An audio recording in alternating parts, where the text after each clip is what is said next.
नमस्कार मित्रांनो, श्री स्वामी समर्थ.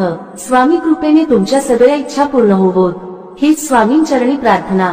ज्या घरात गुरुवारच्या दिवशी ही दोन कामे केली जातात ते लोक धनश्रीमंत होतात. त्या कुटुंबाची रात्रंदिवस प्रगती होत जाते.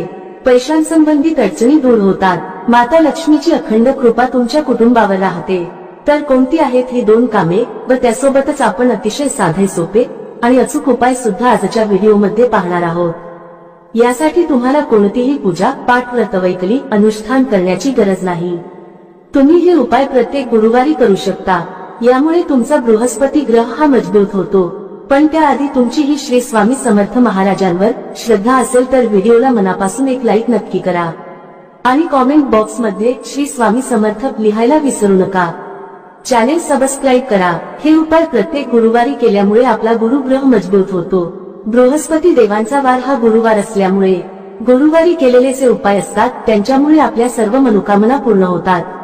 ज्या अडचणींचा आपण सध्या सामना करत आहोत त्या अडचणी हळूहळू दूर होतात. भाग्याची साथ आपल्याला मिळू लागते. तसेच नवरा मुलं आपले सर्व ऐकू लागतात.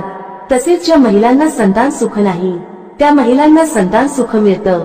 तसेच घरातील महिलेने जर हे उपाय केले तर त्या घरात आनंददायी वातावरण निर्माण होते. घरात सुख समृद्धी निर्माण होते. एक यातील पहिला उपाय म्हणजे यासाठी तुम्हाला एक वाटीभर तांदूळ घ्यायचे आहेत आणि या वाटीभर तांदूळामध्ये तुम्हाला थोडेसे पाणी आणि थोडीशी हळद टाकून हे तांदूळ पिवळे करून घ्यायचे आहेत. आणि हे वाटीभर तांदूळ तुम्हाला तुमच्या घराच्या आसपास किंवा घराजवळ जिथे पक्षी येतात किंवा तुमच्या गॅलरीमध्ये किंवा घराच्या छतावरती तुम्हाला हे वाटीभर तांदूळ पक्ष्यांसाठी ठेवायचे आहेत. गुरुवारी सकाळी तुम्हाला हा उपाय करायचा आहे. यामुळे काय होतं तर जे पक्षी असतात तर ते पक्षी पिवळे तांदूळ खातात. आपल्याकडून नकळतपणे गुरुवारच्या दिवशी अन्नदान हे होत राहत. त्यामुळे आपल्या कुंडीतील गुरुग्रह हा मजबूत होतो.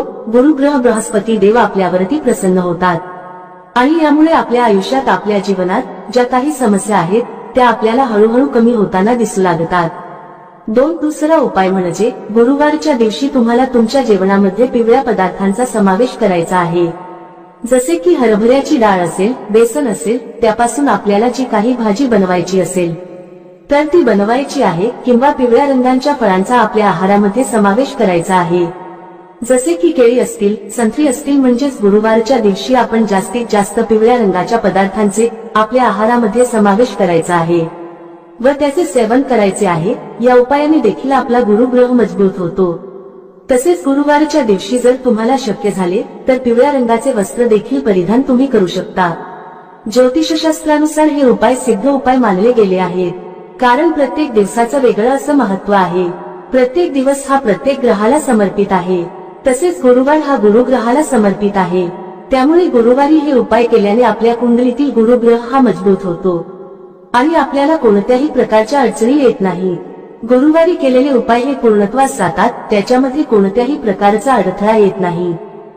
तिसरा उपाय असा आहे की तुम्हाला थोडंसं गव्हाचं पीठ घ्यायचं आहे आणि थोडंसंच बेसन पीठ घ्यायचं आहे. गव्हाचे पीठ जास्त घ्यायचे आहे आणि बेसन पीठ एक चमचाभर घेतलं तरीही चालेल.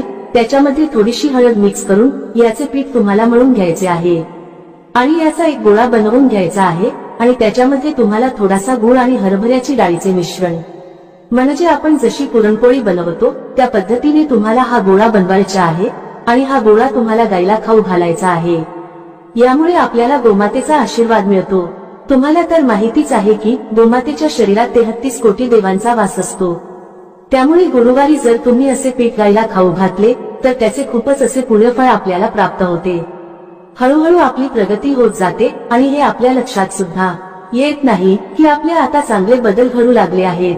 तसेच ज्यांचा विवाह होण्यास अडथळा निर्माण होत आहे त्यांचा या उपायाने लवकरात लवकर विवाह होण्यास मदत होईल. विवाह योग लवकर जुळून येईल. चौथा उपाय असा आहे की गुरुवारच्या दिवशी तुम्हाला आंघोळीच्या पाण्यामध्ये चिमूटभर हळद टाकायची आहे आणि या पाण्याने तुम्हाला आंघोळ करायची आहे. तसेच घरातील ज्या ज्येष्ठ व्यक्ती आहेत किंवा तुम्ही ज्यांना गुरु मानता त्यांना तुम्हाला गुरुवारच्या दिवशी आवर्जून नमस्कार करायचा आहे. त्यांचे आशीर्वाद तुम्हाला घ्यायचे आहेत. यामुळे तुमच्या कुंडलीतील गुरुग्रह मजबूत होतो. तसेच घरातील महिलेने गुरुवारच्या दिवशी आपले केस कधीही धुवू नयेत. गुरुवारच्या दिवशी केस धुतल्याने आपला गुरुग्रह हा कमकुवत होतो. त्यामुळे गुरुवारच्या दिवशी केस कधीही धुवू नयेत. जर तुम्हाला खरोखरच गुरुवारच्या दिवशी केस धुणे आवश्यक असेल तर तुम्ही आंघोळीच्या पाण्यामध्ये थोडेसे कच्चे दूध टाकून आपले केस धुवू शकता. पाचवा उपाय असा आहे की गुरुवारच्या दिवशी तुम्हाला एका तांब्याच्या कलशामध्ये पाणी घेऊन त्यामध्ये तुम्हाला थोडेसे कच्चे दूध मिक्स करून तसेच त्यामध्ये थोडीशी चिमूटभर हळद देखील टाकायची आहे आणि हे पाणी तुम्हाला तुळशीला अर्पण करायचे आहे. यामुळे भगवान विष्णू आणि माता लक्ष्मी तुमच्यावरती प्रसन्न होतील आणि भगवान विष्णू आणि माता लक्ष्मीचा आशीर्वाद तुमच्यावरती कायम राहील. तसेच गुरुवारच्या दिवशी तुम्ही सूर्याला जेव्हा अर्घ्य देता तेव्हा त्या पाण्यामध्ये तुम्हाला थोडासा गुळ आणि थोडीशी हळद मिक्स करून या पाण्याने तुम्हाला सूर्यदेवाला अर्घ्य द्यायचा आहे. यामुळे सूर्यदेव देखील तुमच्यावरती प्रसन्न होतील आणि तुम्हाला चांगले आरोग्य देखील प्राप्त होईल. तसेच गुरुवारच्या दिवशी तुम्हाला केळीच्या झाडाची पूजा देखील करायची आहे. जर तुमच्या घरामध्ये किंवा घराच्या आसपास केळीचे झाड असेल तर गुरुवारच्या दिवशी तुम्हाला केळीच्या झाडाची पूजा नक्की करायची आहे. कारण केळीच्या झाडांमध्ये भगवान विष्णूंचा वास असतो आणि जिथे भगवान विष्णू असतात तिथे माता लक्ष्मी असतेच. तसेच गुरुवारच्या दिवशी तुम्हाला केळीच्या झाडाला थोडी हळद मिक्स करून असे पाणी अर्पण करायचे आहे. यामुळे सुद्धा भगवान विष्णू आणि माता लक्ष्मी प्रसन्न होतात आणि त्यांचा आशीर्वाद आपल्यावरती कायम राहतो. घरात सुखद समृद्धी राहते आणि ज्या काही अडचणी असतात त्या अडचणी हळूहळू कमी व्हायला सुरुवात होते. तसेच गुरुवारच्या दिवशी तुम्हाला थोडीशी हळद आणि चंदन मिक्स करून त्याचा टिळा आपल्या कपाळावरती लावायचा आहे. यामुळे सुद्धा भगवान विष्णू प्रसन्न होतात आणि गुरुग्रह हा मजबूत होतो. गुरुवारच्या दिवशी थोड्याशा पाण्यात हळद मिक्स करून हे पाणी तुम्हाला तुमच्या घरामध्ये शिंपडायचे आहे. यामुळे तुमच्या घरामध्ये जी काही नकारात्मकता आहे, जी काही निगेटिव्हिटी आहे, ती निगेटिव्हिटी नष्ट होऊन घरातील वातावरण हे सकारात्मक होते. तसेच तुम्ही गुरुवारच्या दिवशी थोडेसे गोमूत्र आणि थोडीशी हळद त्याचबरोबर थोडेसे चंदन घेऊन याचे लेपन तुम्ही घरातील मुख्य प्रवेशद्वाराच्या उंबरठ्यावरती करू शकता. हळदी आपल्या घरामध्ये नकारात्मकता प्रवेश करून देत नाही.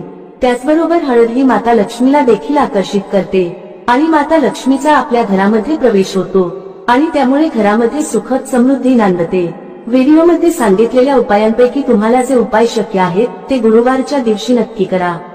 सर्वच उपास केले पाहिजेत असे काही नाही. जे उपाय तुम्हाला शक्य आहेत तो उपाय तुम्ही गुरुवारच्या दिवशी नक्की करा.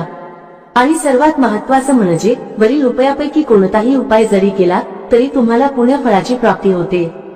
तसेच ते सर्व उपाय केल्यामुळे आपल्याला पुण्यफळाची प्राप्ती होते आणि आपल्या सर्व अडचणी हळूहळू दूर होतात.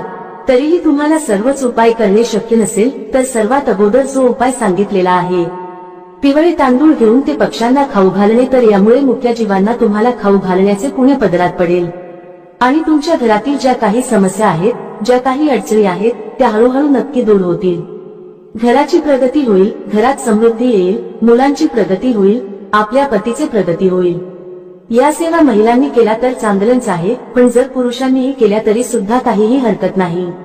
जर तुम्हाला हा माहितीपूर्ण व्हिडिओ उपयुक्त वाटला असेल तर व्हिडिओला एक लाईक नक्की करा आणि कॉमेंट बॉक्स मध्ये श्री स्वामी समर्थ नक्की लिहा.